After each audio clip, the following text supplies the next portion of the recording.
What are we doing? Putting our chains on the truck. Why? Because we have to have them. Are we ever going to actually put them on our tires? If we have to put these on the tires, we're doing something super wrong.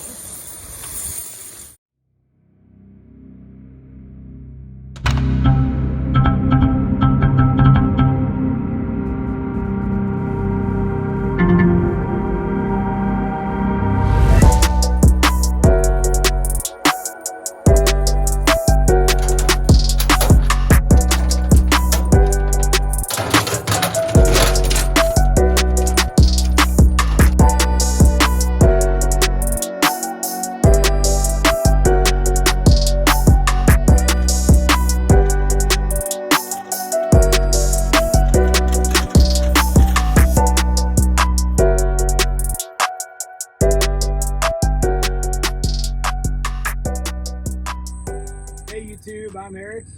And I'm Jenna.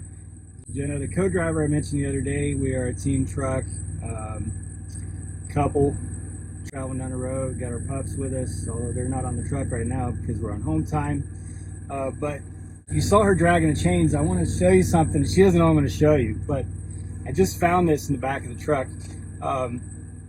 This winter kind of took us by surprise because we were in like blazing hot for 4 out of the 5 weeks we were just out on, and it's not our first winter in the truck, but this one just took us by surprise.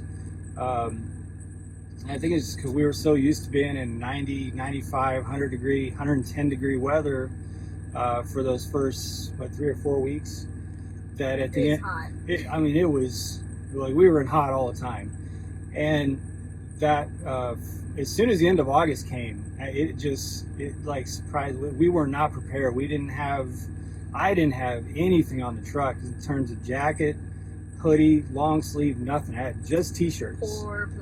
Poor planning, yeah. And y'all know in September it's chains. You got to have chains on the truck over some of those mountains. We may not have had chains on the truck for a couple days there. But we did, we were trying to get back to Springfield as quick as possible, get the chains on the truck. Anyway, bringing all that up because we had stopped in Beaver, Utah, and it was freezing. This is like on September. It was cold. It was really cold. It was like September 2nd or 3rd, I think. It was freezing cold, and I just had nothing. I had to get out and fuel, and I had to deal with a trailer, because I drive at night, which is obviously when it's colder. And Jenna ran in while I was fueling. She comes, I was finished fueling, and so I'm sitting out in front of the fuel aisle, and I see her coming out with a big smile on her face, and, and she gets in the truck, and so I found you a hoodie. Yeah, it's a souvenir hoodie. It may be backwards on the camera, but anyway, it's I Love Beaver, which is freaking hilarious. They have great tacos there if you ever. They do actually have really good Mexican food there. Beaver, Utah. At that Flying J in Beaver. Horrible fuel prices. Showers are okay. But yeah, they have great tacos and the I Love Beaver, which saved the day. But anyway. Sweatpants, t-shirts, magnets. They've all kinds of stuff. They've got it all. And we always see people buying it too. And we've actually seen I Love Beaver Stickers t-shirts and stickers and stuff. Yeah. And honestly, I haven't worn the hoodie yet. I don't know if I could have the guts to do it. Now I have all my jackets and stuff, so I don't know if, it's a great truck hoodie. I don't know if I can wear it in public, but anyway, so I thought that was really funny. So we just loaded the truck, the chains on the truck, and as Jenna said out there, I asked, will we ever put them on the truck? And you said, if we have to put them on the truck, we are doing something seriously wrong. That's right. And, I remember when I was in orientation, I was terrified of winter driving. I came into trucking in the end of March, early April, somewhere in there. So I had some pretty serious winter driving up in Oregon and across the mountains over in Idaho, Montana, Washington, the Spokane area. And I was terrified of coming down mountains. And I kept asking the guys over at orientation, what's the the guy always in a bright hoodie. I think it's Dennis. Dave, Or maybe? Dave. Yeah, he did your file review. Yeah. That's Dave. I think it's Dave. He's always got the bright hoodie. Tall guy. Always wearing the plates. I was like, dude, I still am not grasping how you can control an 80,000-pound truck coming down a mountain that's got snow and ice on the road. And his answer was always the same. It was always, well, you know, if you can't control it, then you shouldn't be driving on it. And to me, it just seemed like, well, are we really going to have that much of a choice? And the truth is, yes, at Prime you do. They say you're the captain of your ship, and you are the captain of your ship. Jenna shut down the truck once in Florida. Is it Florida? Were we out of Florida yet? Or We were coming out of Florida with flowers. coming out of Florida, Panhandle. We had a flower load, so we only weighed the trailer only had like 10 or 15,000 pounds in it, and we were dealing with winds, probably some of the worst wind we'd ever dealt with. There was some crazy windstorm front that came through like 10 states or something. We had friends that have another team truck, and they were up in, I want to say, Carolinas or somewhere, going south, and they had to shut down. So Jenna was driving through this, and she messaged dispatch and said, look, it's just not going to happen. We're way too light. We're being tossed around on the interstate. And I was so afraid to do it. I was terrified. I was absolutely terrified to shut down. Yeah. Yeah, I mean, she was in, you were still in TNT at the time. I was in PSD. Oh, you were PSD. No, because I was you were in TNT, because I was in the sleeper. So you'd already, we were already actually running team. Yeah, because that was a load going on in California. But I think I just started TNT, maybe. I don't know. No, you were well into TNT, because we had already run those loads in Pennsylvania. That was after Wreaths Across America. So yeah, you were well into TNT. Anyway, she made a determination herself that no, I'm not going to do it, and pulled over at a Love's, I think it was, and it was crazy. I mean, the truck is just rocking back and forth at this Love's. So yeah, there was no pushback, and we shut down probably not that. We were very fortunate last winter. I think we shut down maybe 5 times. Probably count them on one hand. Yeah. 5 times, and it was either because the interstates were closed and we couldn't go any further, or it was because it was chains required, or we knew it was going to be chains required. And so it actually turns out to be true that if the conditions are such that you don't think you're going to be able to control the truck coming down a mountain or going up it, then you don't drive. And a lot of companies I don't think are like that. We saw Qualcomm messages from other companies last winter that just boggled our mind. What was the one said that? It was, and Swift even took responsibility for it. They said it was a misunderstanding, but the dispatcher told the driver that's what chains are for. Like, even if you're moving 15 miles an hour, you're moving. And that was just terrifying to me. Yeah, they're basically saying, look, if it gets that bad, that's what chains are for. Keep the load going. No, and plus the thing is, and I think someone pointed it out, maybe it's Freight Waves or someone pointed out that if moving at 5 miles per hour with chains on all day long is not going to get you to the receiver any sooner than shutting down for the day and then doing 50, 60 when it's safe to do so. And there were a couple times. There's two instances I can think of that were really hairy. The first one was when we did a Wreaths Across America load, which was an absolute honor. I mean, we didn't think it was going to happen. What was it? We took a Walmart load to Maine, and then went and parked at this truck stop, and we got a message that said, yeah, that it was, hey, this is one of the coolest loads you could possibly ever have. Do you guys want it? Yeah, and we just happened to have we support our troops trailer, which is the Wreaths Across America trailers that Prime has.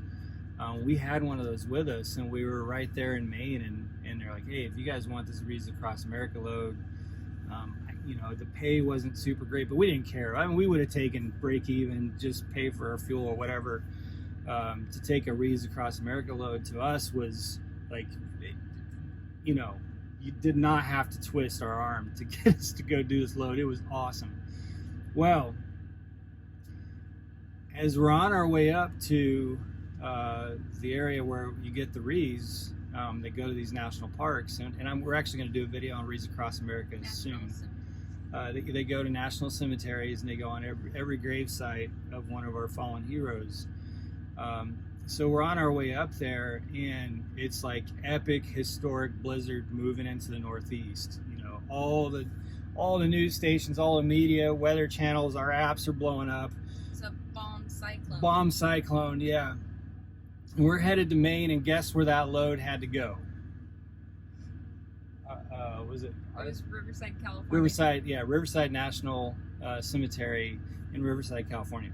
So it's about as far as you could possibly drive in the United States. Maybe San Diego would have been further, but where this is in Maine, it's like it's the northeast tip of Maine, all the way down to Southern California. So it was a long, over 3,000 miles, I think. Long drive. And this bomb cyclone's moving in, and so we went up there to the place where where you stage for the Wreaths, and it was really cool up there. They make breakfast. There's all these old timers. Just the Tyson guys are awesome because Tyson volunteers their services, and they cook dinner and lunch, and yeah, you know, there's swag bags, and all the drivers sit at, well, maybe not with COVID-19, but when we went, all the drivers sat together and had dinner and talked about past trips on this and what this particular load means to them. It was very cool. Yeah, it was, and it's a small little town, and this place is there's nothing around it, you know, so it's just people that are involved with getting these Wreaths to the grave sites. And so everybody's on the same mission, you know, and having all the Tyson guys, like she said, you know, they're all volunteering. They've got all their trucks up there, you know, and Tyson was throwing in some weight. Prime throws in a lot of weight to move those Wreaths, and they have showers, and you know, it fed us well. And we decided to stay all night. We could have gotten the load that night, but we told them we just want to stay the night because we're hoping that some of this weather pushes on through, because it looked like it could, you know, it like they were trying to predict it, and it looked like it could push through, and then we could just kind of watch the radar and try to weave our way back down through Maine, New Hampshire, Massachusetts, New York. So we waited until the next day, and sure enough, we got up, and it was like overcast, but it wasn't like we thought we might have made it, you know, like we might have weaved this perfect window. So we go over and get the load, and I don't want to bloviate too much about that. That's a whole other video. Very cool experience. We go get that. We head back down. We make it to New Hampshire. You were driving. Made it to New Hampshire, pulled into a rest area, and I thought, okay, well, it looks like there's going to be, you know, a couple hours of really bad. So we'll just shut down. I'll get a little more sleep, and then I'll get up and drive at night when it all passes through. Well, we go to sleep, we wake up, and guess what? You couldn't see the hood of the window of the truck. It was, I remember Remy got out there and ran around. And she was she jumped out of the truck and kind of just disappeared. Remy was a little German Shepherd, and she's a tiny German Shepherd. She leaps out of the truck and just vanishes in the snow, you know, just gone. And I mean, it was like 1.5 feet or something of snow that had fallen in like just a couple hours. Crazy. But it wasn't actually snowing at the time. So, and the rest area had not been plowed. I mean, there's like, you know, 1.5 feet of snow in the entire rest area. All the trucks are parked because they're trying to get their spots and shut down. But when I got out and looked at the interstate behind us, the toll road, they were doing a good job of keeping it clear. So I looked at the radar and think, okay, this is good. We're going to get out there and bust through it. Get out there, and it was not a pleasant night. Let me put it that way. Once New Hampshire was fine, most of Massachusetts was fine till the very end of Massachusetts, like right there at the Massachusetts-New York border. There's like a Love's in there. I can't remember. I want to say London, New York. I'm maybe totally wrong about that. There's a Love's somewhere on the toll road right when you cross the border. But oh my goodness, I mean, it was, and I was the only truck out there, and it was just blowing sideways snow. I felt like I was confident. Now, if I felt like it was too dangerous, I wouldn't have driven. I will never drive the truck where I feel like, if I feel I don't have control of the truck. And I felt like the truck was doing okay, especially for only having, I think there were 25,000 pounds roughly. Yeah. So the Wreaths weren't light, but they weren't heavy either. They were just enough to put some weight on the tires. I felt like I had pretty good control. Even though you couldn't see the road, you couldn't see the edges, you couldn't see signs, it was just trees, and then, you know, me in the truck and nothing else. And it just kept getting progressively worse and worse and worse. And finally I came over the top of this hill, and there's like two four-wheel drive four-wheelers, and they're just spinning it all the way down this mountain. I mean, they're like trying to keep from going off the side into the woods. They're doing everything they can, and I was kind of like, oh my gosh, you know, I gotta make sure I don't hit one of these, because they had no control of their vehicles. And so I'm trying to, you know, you can't really engine brake and that kind of stuff, although I was using just a little bit of engine brake, but I was using my service brakes at the same time. And I was very much keeping an eye on the trailer, you know, to make sure it wasn't coming out to the side at all. And it wasn't, but I just didn't want to be too heavy on the brakes or too heavy on the engine brake. I felt like I had pretty good control, but once I saw these four-wheelers and the snow kept getting heavier and heavier and heavier, and it was becoming whiteout conditions, like at that stage, and my windshield wipers were just icing up, and the whole situation was becoming pretty bad.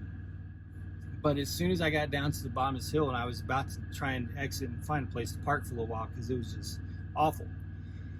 As soon as I come back up over the next hill, I see on an on-ramp an army of Massachusetts snowplows. I mean, like reinforcements. It was like 15 snowplows, you know, all coming on, and they got in front of me, and they got like mighty ducks, you know, like they had this perfect formation across the whole, it was like 5 lanes where that was. And they had this whole thing where the first one was pushing snow to the second one, to the third one, and they were just shoveling the whole interstate. And they get on the CB and they're like, hey, truck driver, hey, driver back there, we'll open up a hole if you want to come on through. And I'm like, nope, I'm going to stay right back here behind you. You guys do your thing. I don't care if you're only doing 15, 20 miles an hour. I'm good right here. And so we got through that. But I was literally like the next exit. I was tapping out, you know. That was the first one. The second one, I'm going to show you a clip of right now.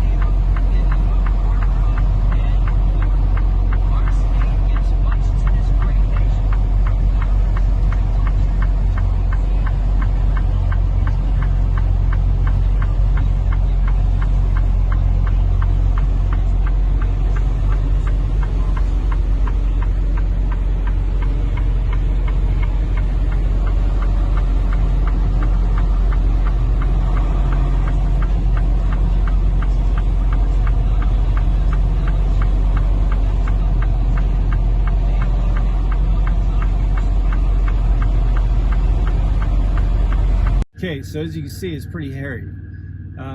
And in that clip, you notice that there's sun up above everything, but then it's like whiteout conditions where the trucks are. But it's not snow coming from above; it's snow coming from the side. That video does look a lot more clear than it actually was. Yeah.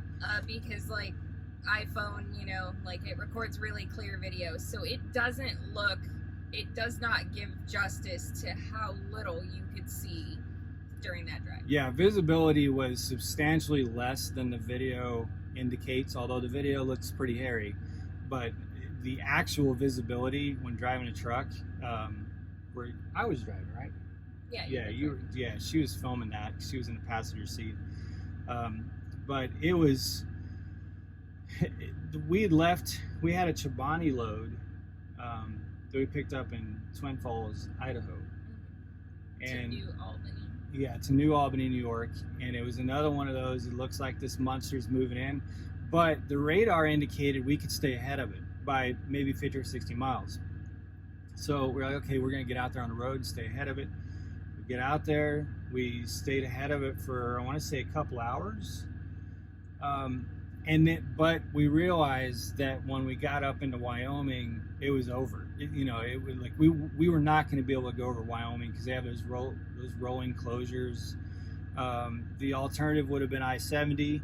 That wasn't any good, and you couldn't go any further north than I-80. That wasn't any good. Well, and you couldn't take I-70 because if you remember our friend, they kept doing the loop where they kept going down one way and it would close and they'd get sent back. We know another guy. He was a TNT student at the time, and they kept trying to go from 70 to 80 to get through, and every time they went from one to the other, it was just shut down. And so we knew we weren't going to be able to go over Wyoming, but we figured we'll get to Salt Lake City and shut down there.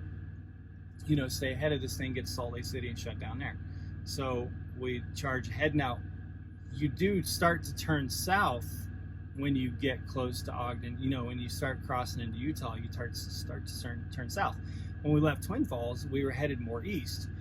Well, as we started to turn south, that wind started coming from the west, and we were going south, so it was coming from west to east, and there was a lot of fresh snow from the night before, and and we heard on CV, you guys better hurry, you're not going to get through there very easily. And sure enough, it hit us hard, and it was truck crash after truck crash after truck crash. And it's also that highlights the importance of having a CV, because this the accident that you see in that clip, those drivers could have avoided it if they had a CV. Like, they Absolutely. weren't listening, because they were, as a lot of people call them, super truckers on the CV screaming, slow down, slow down, slow down, there's an accident ahead, left lane, and nobody was listening, nobody was responding. Yeah. In fact, the accident that you see, that truck hit four-wheelers that were in an accident. So we were hearing drivers say, hey, this is going on, like she said, you need to move to this lane, move to that lane, slow down at this mile marker, although you can't really see the mile markers, but you still knew that something was ahead. Obviously, he didn't have a CV or didn't have it on, because he would have known. And there was just, every mile or so, there was a truck in a bind like that. And plus, there are some trucks that are just going you should not be going fast in those situations at all. When you can't see more than 10 or 15 feet ahead of you, you don't need to be going, very 60. fast. So as soon as, we finally came out of that, like 40 miles before Ogden, and right when we came out, we heard drivers on the radio saying that they had just put into law mandatory chains. So there's mandatory chains behind us where we just came through, and mandatory chains coming in a couple hours up in Wyoming. So we shut down in Ogden, called dispatch. Now we're not doing it. Those are the only two really, and they were hairy times, but the only two times that we really were kind of like, we need to get off the road, as soon as possible. Usually we'll just, if it's going to be chains required, anytime we think we're going to have to put chains on, forget it. We're not moving the truck. That's just, to us, chains are simply a means of getting out of a bind. They're not a means of travel or, moving freight, trying to make appointments. That's not, we're not going to do it. And Prime has been an amazing company on that front, because they always stress that you're the captain of your ship, and if you, the driver, be that me at night or her in the day, if you and the driver feel that there's a circumstance that's making it unsafe for you to move the truck, you shut down. We'll talk to the shippers or receivers, and you know, we'll move the appointments. Like that is your call, and there's no question on that. There's no dispute on that. It's every single time. Our fleet manager is Chris Martin. We love him. He's fantastic. We never want to leave his fleet. We you know, we're very happy with that, with the situation. But you know, Chris has always said, he hits us right back, and 10-4, let us know your new ETA when you have one. That's always, every time. Yeah, keep it safe and legal. Yep. Let us know your safe and legal ETA as soon as you have one. It's never, are you sure the radar doesn't look that bad? It's, you know, we're not seeing wind here in spring. You know, it's never anything like that. It's 10-4, understand, send us your safe and legal ETA when you have a new one. Always, every single time. So, you know, getting back to that, putting chains on a truck, well, it's because we legally have to have them. It's not because we're planning and preparing to put them on the tires. We fully expect to never have to use the chains. And you know, hopefully this winter for us goes as smoothly as last winter. I mean, like I said, there were some hiccups, but I think we made it through pretty much unscathed and didn't have to shut down. Like I said, you can count them on one hand. So it's kind of funny because like in the summer, it's just so hot and there's so much traffic, and in the winter it's so cold and there's so much weather. You know, like getting fuel in the northern tip of Wisconsin having your dog chase January. You to the frozen pea jag. Yeah. Yeah, we had our dog thought a frozen bottle of pee was a toy and brought it to us to throw. So yeah, there's all that fun. But our favorite times to drive are fall and spring. Probably the case for everybody else. You know, but we managed to we get down to Florida more in the winter than we do in the summer, just because it's nice to break it up and go down to where it's, you know, where it's not too cold. But yeah, all in all, driving a truck, you shouldn't be afraid of it in the winter. You should align yourself with the right company that's not going to force you to be in dangerous situations. I was a little bit afraid of it coming into Prime, and this winter, you know, I don't want to say you should never be overconfident. If you're overconfident, then you're going to get yourself into a situation. I'm not overconfident. There's always danger, and there's always situations that I can't control, like other vehicles, other trucks. I can only control what I can control, and but I think as long as you're with a company that lets you truly be the captain of your ship and make decisions that, you know, you should be the only one responsible to make, and not be punished for making those tough decisions, then you're going to do just fine. And I think Prime's a great company for that reason. So anyway, I said this video wasn't going to be very long, and it's 26 minutes. So all that to say, winter's here. Brace yourself. We're looking forward to. Almost here. Winter's almost here. Well, it's here up in Wyoming. They had a snowstorm already, but we'll put up videos and let you guys, you know, see the journey along the way. But I don't know. Do you think that's pretty accurate? All that, as far as anyone new coming, because you just went through your first winter, kind of, and it's pretty accurate. I mean, yeah, just be prepared. Waterproof footwear, extremely important. Have a jacket, pay attention, you know, if you don't feel confident, it's okay to say that you're not confident. If you don't feel safe, it's okay to say that you don't feel safe, because the worst thing you could do is, like he said, you know, be overconfident and try to drive through something you have no reason to be driving through. So just don't do it. All right, guys, thanks so much for following along. I'm really gonna work on getting these videos shorter. Last one's 42 minutes. This one's gonna be about 30 minutes. So hopefully the next one will be 20 minutes, and then maybe we can get them done at 15 or 10. I'll put the dog zapper on you. Like with the yeah. All right, thanks guys so much. We appreciate it, and until next time, peace out.